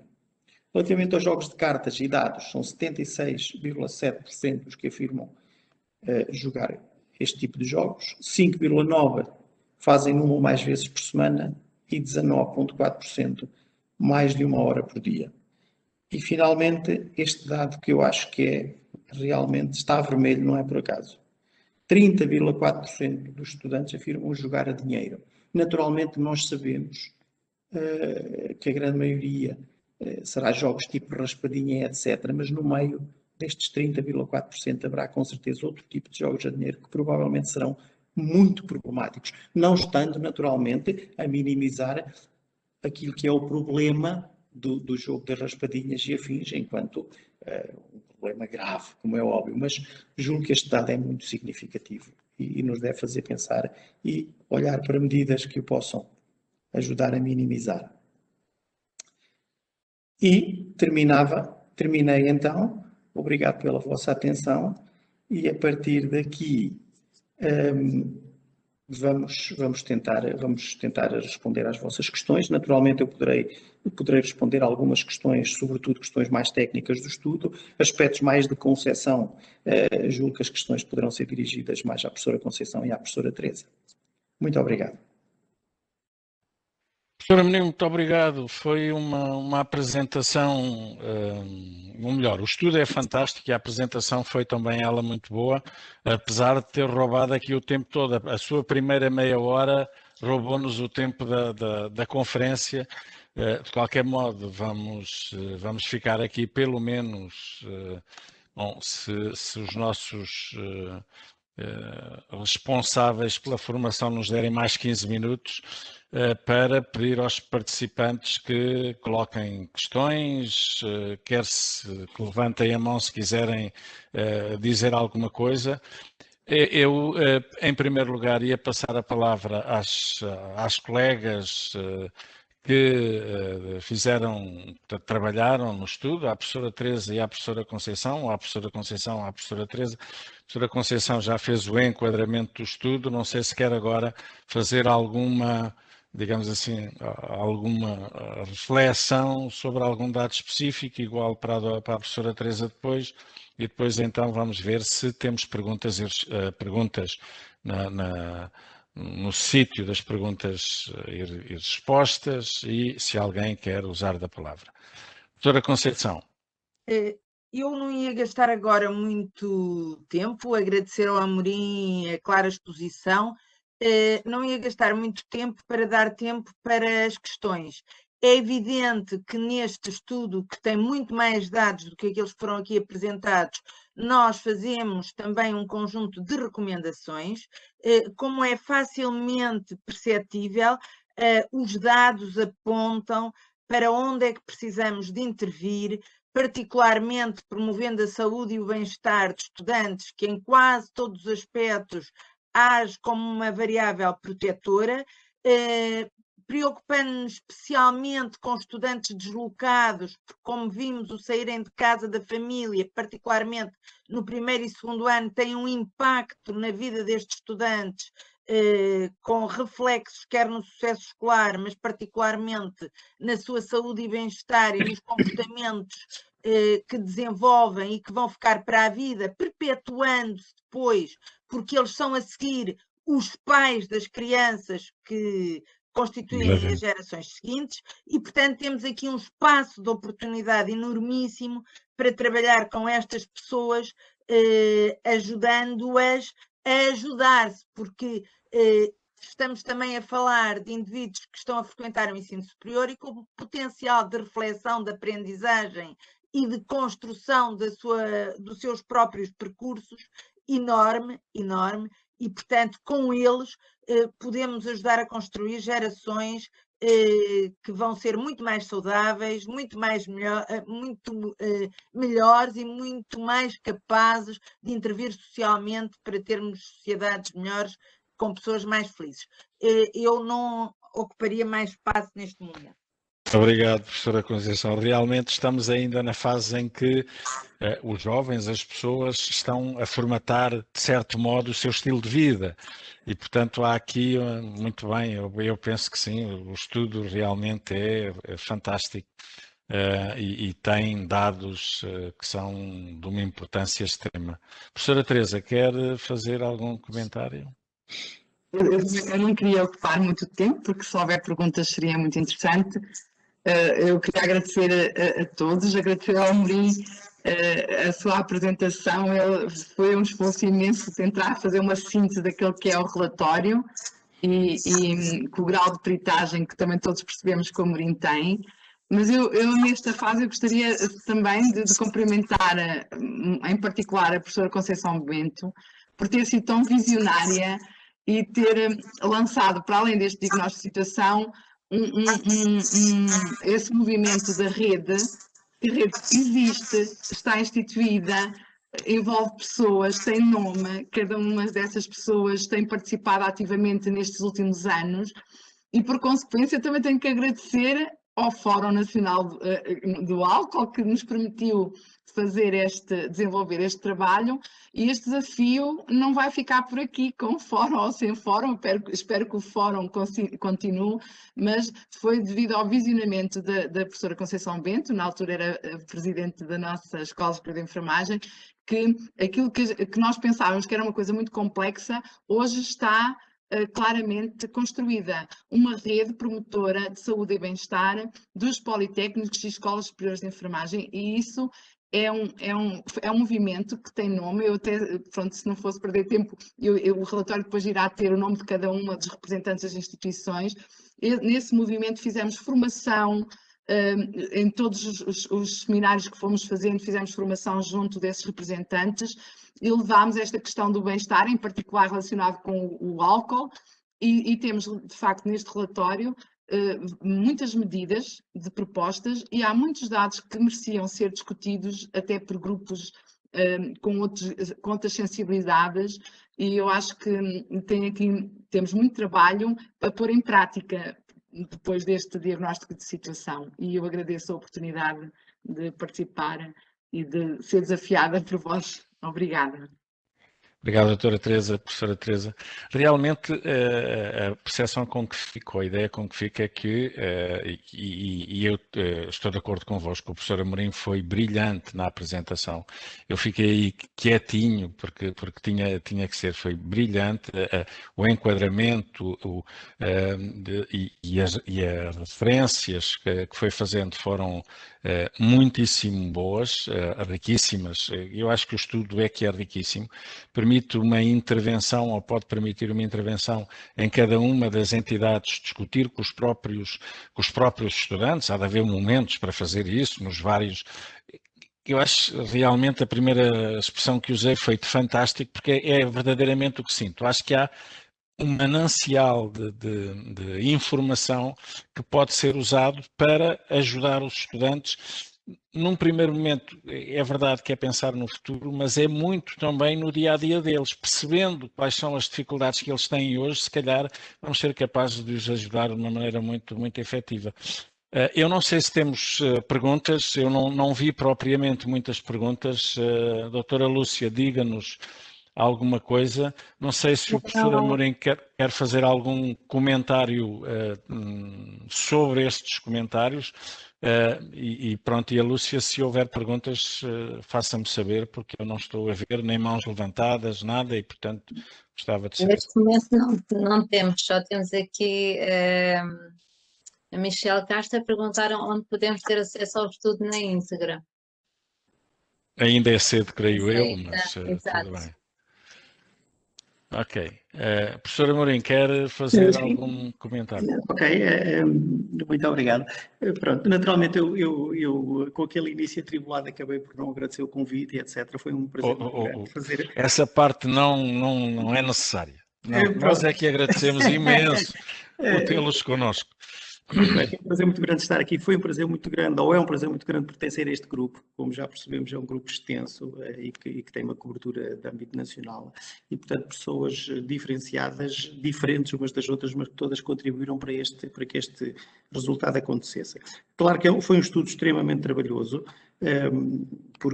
e muito centrado num conjunto mais restrito de pessoas, mas agora, quando olhamos para isto e quando verificamos qual é a importância e a relevância que isto pode ter realmente ao nível da saúde e bem-estar dos estudantes do Politécnico e daquilo que pode ser feito ao nível das instituições, acho que valeu a pena e estou muito satisfeito.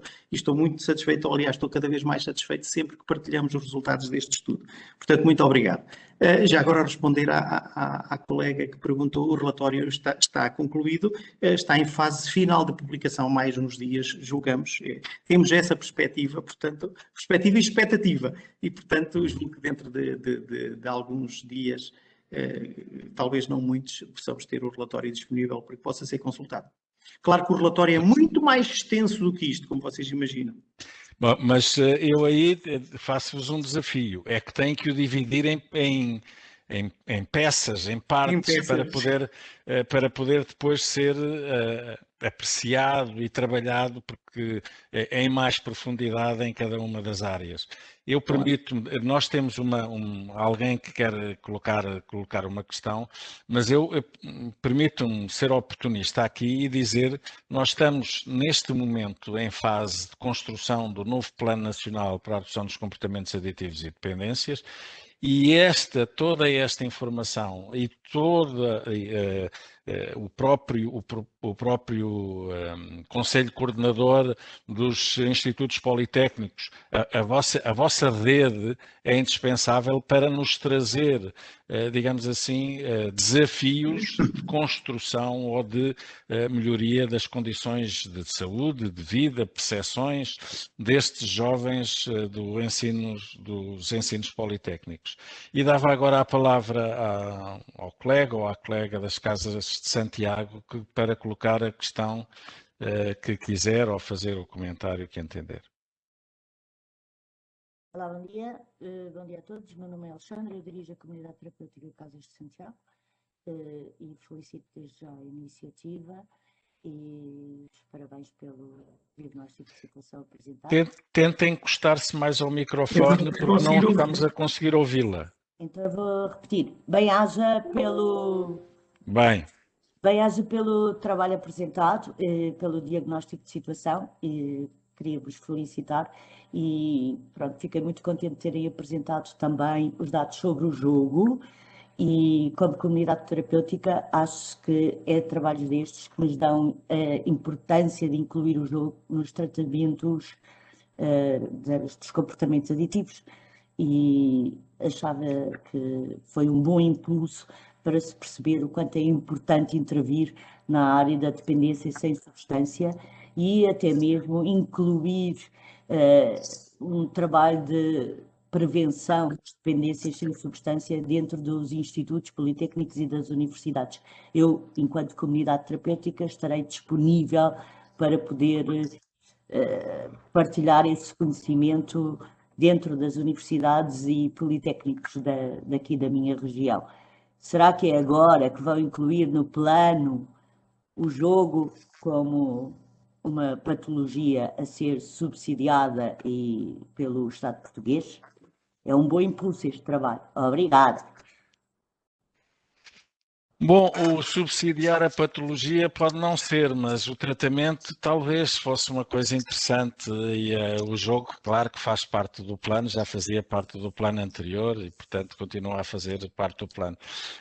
Não sei se querem fazer algum comentário a este comentário, que é mais comentário, a esta disponibilidade. Também não sei se há mais alguma pergunta. Sim, temos mais. Força. Talvez antes mais uma pergunta e depois dou-vos a palavra para responderem. Temos aqui, se calhar posso colocar da Elsa. Bom dia a todos, meus parabéns aos envolvidos. Já tenho que desligar aqui o microfone das Casas de Santiago.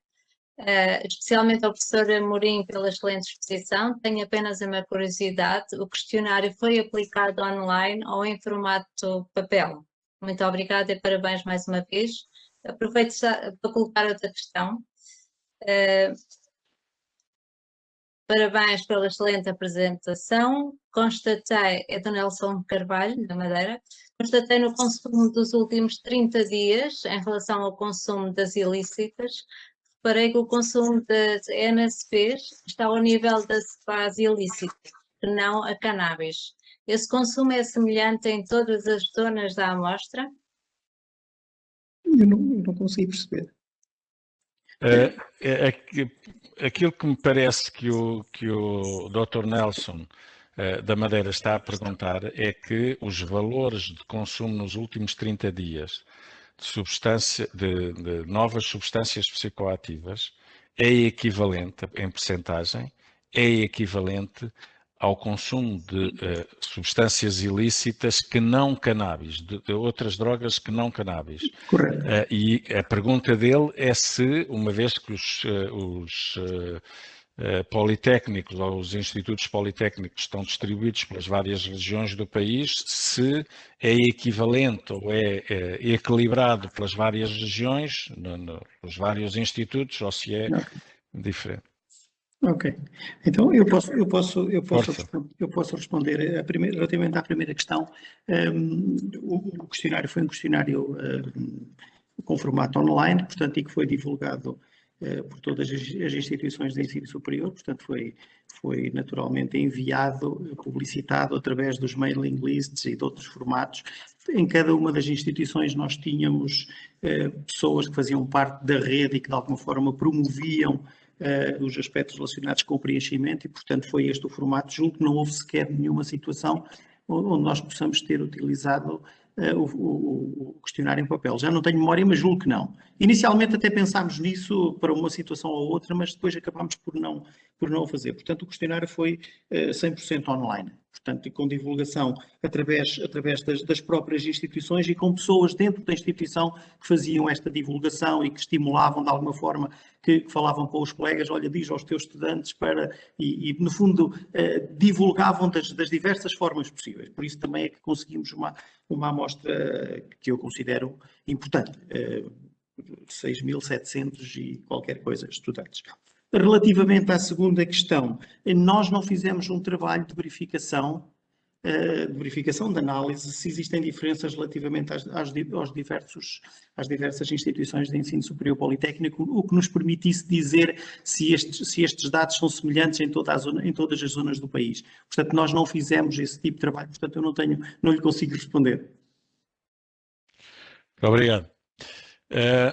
Temos o Sérgio Oliveira, que queria colocar também algumas questões. É jornalista. Lúcia, por favor. Já dei. Dê-lhe a palavra. Sérgio, faz favor. Estão-me a ouvir? Sim, sim. Ok, obrigado. Eu achei muito interessante este estudo, aliás, vem no conjunto de muitos estudos. Eu acho que não nos faltam estudos. Os estudos é o que nós mais temos.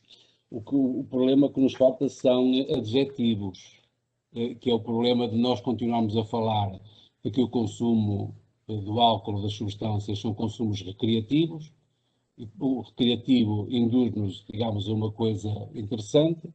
Depois temos vindo a dar também, em diversos estudos e em diversas comunicações, outros problemas, que é uma percepção de risco, de que, afinal de contas, é mais um copo ou menos um copo, é mais cannabis ou menos cannabis, e as pessoas acham que, de facto, juntando esta percepção de risco ao consumo recreativo, estamos todos bem. A questão que eu coloco é, os estudos servem se nós deles tirarmos alguns resultados. Eu pergunto depois do estudo, o que é que vamos fazer? Sr. Amorim, se calhar este é para a professora Conceição. Conceição, não é? Sim, claramente. Professora Conceição, a palavra é sua, era isto que estava a pedir desde o início. Perguntem-me que eu quero responder. Muito obrigada pelas questões que levantaram. Eu diria que nós já estamos a fazer. Claro que ainda estamos muito longe daquilo que desejamos, mas a criação da rede de saúde e bem-estar no Politécnico é apenas uma etapa, mas uma etapa importante, de congregação daquilo que as instituições de ensino politécnico já estão a fazer em todo o país. Em todo o país, as instituições já têm gabinetes de apoio ao estudante, que inclui a saúde e o bem-estar, e que tem estado a fazer um trabalho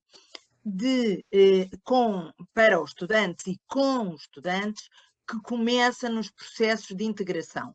Hoje, todas as instituições já estão a trabalhar processos de integração dos seus estudantes. Claro que esta rede e este estudo pretende agora, conhecedores dos problemas, direcionar melhor as intervenções. Mas, como eu dizia há pouco na minha intervenção breve, uma das questões que nós percebemos é que é preciso trabalhar desde que os estudantes, e estamos a falar desde que, claro que todos sabem que é preciso trabalhar antes, mas nós, instituições de ensino superior politécnico, precisamos de trabalhar com os estudantes desde que eles nos chegam, para fazerem uma integração completa na instituição, com os pares e com os seus professores, porque percebemos que a percepção de saúde e bem-estar é fundamental como protetora. E, portanto, trabalhar o acolhimento dos estudantes, acompanhar os estudantes, aumentar a literacia em saúde dos nossos estudantes, parece-nos que pode ter repercussões nos seus comportamentos. Por outro lado, temos que ter intervenções dirigidas para os problemas que aqui foram identificados, e que são os problemas relativamente aos diferentes consumos, mas também os problemas relativamente às perturbações do sono, etc., que aqui foram verificadas. Portanto, nós, neste momento, vamos desenhar com as instituições, a partir destes dados, e o Amorim disse que não temos ainda dados por instituição, mas a nossa intenção é a seguir que as instituições aprofundem os dados de cada uma, e a partir daí desenharmos intervenções específicas em contexto para podermos ajudar a ultrapassar estes problemas, sem prejuízo de muitas instituições, de muitos projetos que já estão no terreno de intervenção por pares, particularmente dirigidos aos consumos de álcool e de outras substâncias. Não sei se a minha colega Teresa quer acrescentar alguma coisa a esta intervenção, porque poderá até dar-vos conta de alguns programas que já temos no terreno. Professora Teresa. Obrigado, professora Conceição. Pronto. O próprio relatório tem algumas dicas já para o desenvolvimento futuro e eu penso que o mais relevante deste trabalho que temos vindo a desenvolver, que eu também já partilhei isso, é que este desafio veio colocar na agenda a questão do álcool e das outras substâncias e fazer essa articulação tão relevante entre o consumo das substâncias e que às vezes é esquecido quando se está a falar de bem-estar. E uma das coisas muito interessantes que nós fizemos ao longo destas semanas, portanto, e isso se calhar são os efeitos colaterais que não aparecem neste relatório, ao longo destes anos, fomos fazendo sempre seminários de formação dos próprios elementos da rede e dos representantes das associações de estudantes e todas as pessoas que estão envolvidas nos próprios, porque as instituições não têm todas os mesmos departamentos ligados ao bem-estar, portanto, em função do que a instituição tinha, trazia um representante. Desde a questão do tabaco, que convidámos na altura a professora a doutora Emília Nunes, desde as questões ligadas ao álcool, também tivemos lá o nosso Raul do CICAD, que foi fazer a sensibilização nesse domínio. Eu própria também participei em formação no âmbito das questões ligadas ao álcool. Pronto, este ano estivemos de facto separados por conta da pandemia e estávamos à espera também de finalizar este processo, mas eu estou convencida que, e mais sabendo que a professora Conceição Bento está envolvida também neste projeto, temos um grupo de assessoria muito próximo de nós, que no fundo tem uma representação nacional, porque temos a Helena lá de Bragança, a professora Helena Pimentel, Teresa Rodrigues do Porto, eu, o Amorim e a professora Conceição aqui de Coimbra, a professora Graça Vinagre de Lisboa, o professor Lino Ramos da Escola do Politécnico de Setúbal, portanto, e para além de todos os representantes que me iria esquecer certamente alguém de todos os institutos aqui representados, e esta rede é para continuar a trabalhar no desenvolvimento dos projetos, porque esse levantamento também do que está a ser feito nas instituições está realizado e as próprias instituições, como disse muito bem a professora Conceição Bento, integraram coisas novas que eu não serei eu a representante dessas instituições para dar conta de tudo o que sei feito, mas, por exemplo, da minha escola sei que integramos várias, até porque a professora Teresa Silva, que faz parte também, representante da saúde escolar, integra este projeto, e que integrou coisas novas na integração aos estudantes, nomeadamente nos estudantes que entram na escola no primeiro ano. Portanto, eu acho que está a haver uma dinâmica de tudo. Penso que se calhar daqui a um ano teremos um relatório das coisas que estão a ser feitas por conta ter colocado esta matéria em cima da mesa. E acho que podemos e devemos continuar a trabalhar. Muito obrigado, professora Teresa. Eu penso que nós temos, enfim, já ultrapassámos o nosso tempo num bocado, apesar de foram as contingências de início que não nos permitem, digamos assim, ou que não nos permitiram usufruir de todo o tempo. De qualquer modo, eu volto a referir, o estudo parece-me, todo o trabalho parece um trabalho fantástico, estão de parabéns por isso. O estudo em si mesmo também ele é muito interessante, muito importante.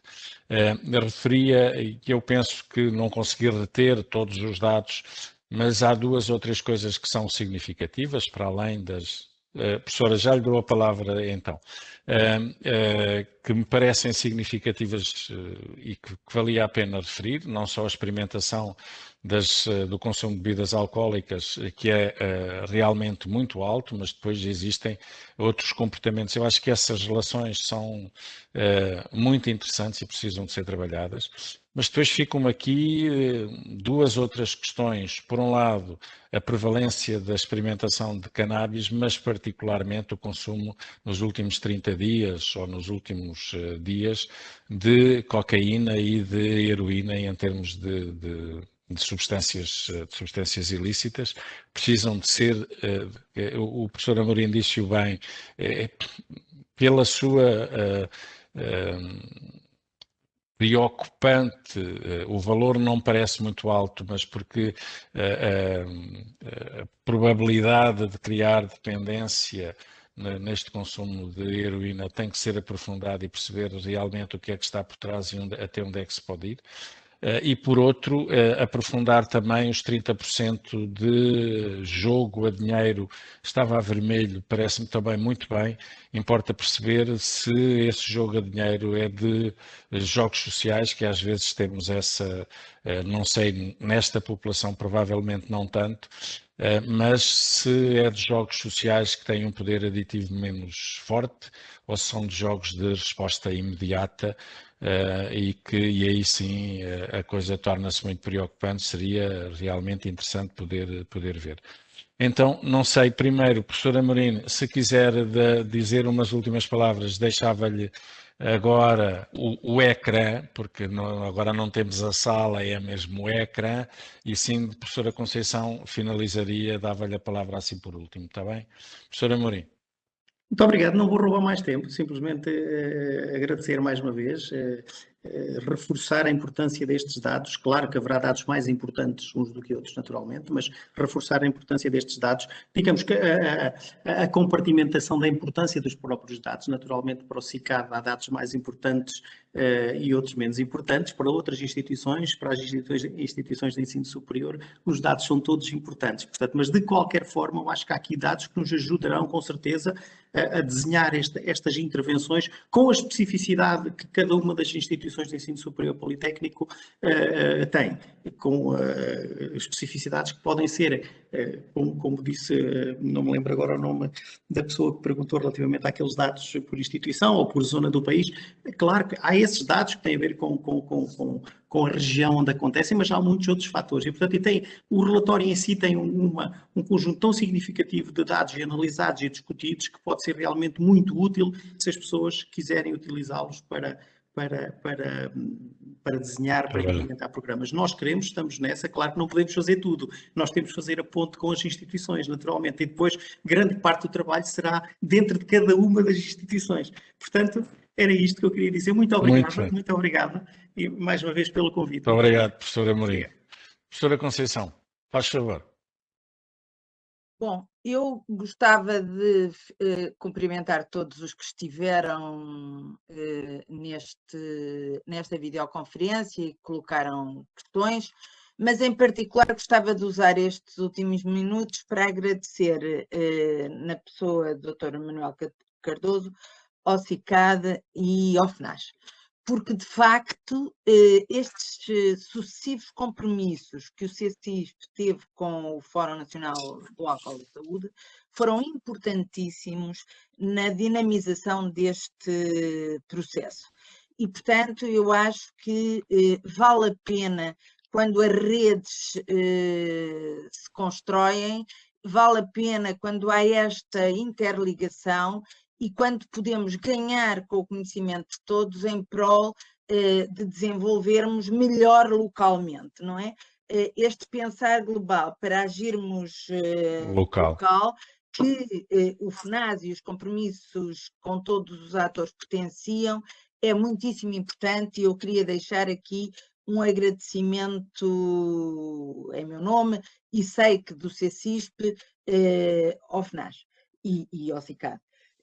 Não posso, no entanto, também não aproveitar esta oportunidade para deixar uma palavra ao Presidente do Conselho Coordenador dos Institutos Politécnicos, o professor Dominguinhos, e a todos os dirigentes dos Institutos Politécnicos Portugueses, das escolas não integradas e das universidades com assento no CCISP, as 23 instituições que integram este projeto. Porque sem que eles, por um lado, tivessem a visão para aceitar de que este é um trabalho que faz sentido e para criar as condições para que todos os representantes das instituições e nós próprios do grupo de assessoria trabalhássemos, isto não era possível. Portanto, eu gostava de deixar aqui também o meu muito obrigada às instituições de que fazemos parte e ao CCISP, porque só todos juntos e com a disponibilidade de todos é que podemos ir mais longe e, portanto, muito obrigada. Mas ao FNAS, os meus parabéns. E esperamos pelo próximo desafio, claro. Ok. Nós é que agradecemos imenso a vossa partilha e o vosso trabalho, porque a ideia do FNAS é muito isso, é pôr a sociedade civil, e todos fazemos parte dela, a produzir conhecimento e a trabalhar no sentido como estão a querer fazer, no sentido de ter uma sociedade melhor, mais saudável, e esse também é o nosso objetivo, ainda que, apesar de eu focar alguns dados, é evidente que havia dados positivos que são de louvar aparecerem, claro, e por isso estão de parabéns. Queria agradecer-lhe pelo trabalho também, como é evidente, é um momento mesmo de agradecimento e de dizer adeus. Foi um prazer enorme. Havemos de ter outros momentos, provavelmente o próprio FNAS, para apresentar, para poderem apresentar este trabalho. Um desafio ao Sérgio Oliveira, tem aqui matéria para fazer uma futura dependências com informação sobre o que se vai passando por aqui. Esta informação é realmente importante, não são só dados. Os dados ajudam a produzir ação, a intervir, e eu penso que isso é extremamente importante. Portanto, para finalizar e encerrando, professora e à equipa, um abraço enorme, um obrigado enorme por este trabalho, este bocadinho que apresentaram, que é um bocadinho do trabalho enorme que estão a fazer. Muito obrigado por isso. Associo-me aos seus agradecimentos aos diretores, aos presidentes das instituições, porque claramente se os responsáveis máximos não estiverem minimamente envolvidos, dificilmente depois se consegue toda uma cascata de intervenção que deve ser feita, e por isso um agradecimento a todos os presidentes dos institutos, ao Conselho Coordenador e ao seu presidente também, e a vocês. Professora Amorim, um obrigado especial, foi brilhante na apresentação. Então, até sempre, muito obrigado a todos, aos participantes que ainda estão connosco. Um muito obrigado. É uma pena não poder estar a ver-vos. Chegará, esperemos que tão breve quanto possível, a oportunidade de podermos estar em sala, vermos e podermos aplaudir também estas apresentações e este trabalho. Eu vou fazê-lo mesmo assim. Muito obrigado. Obrigado.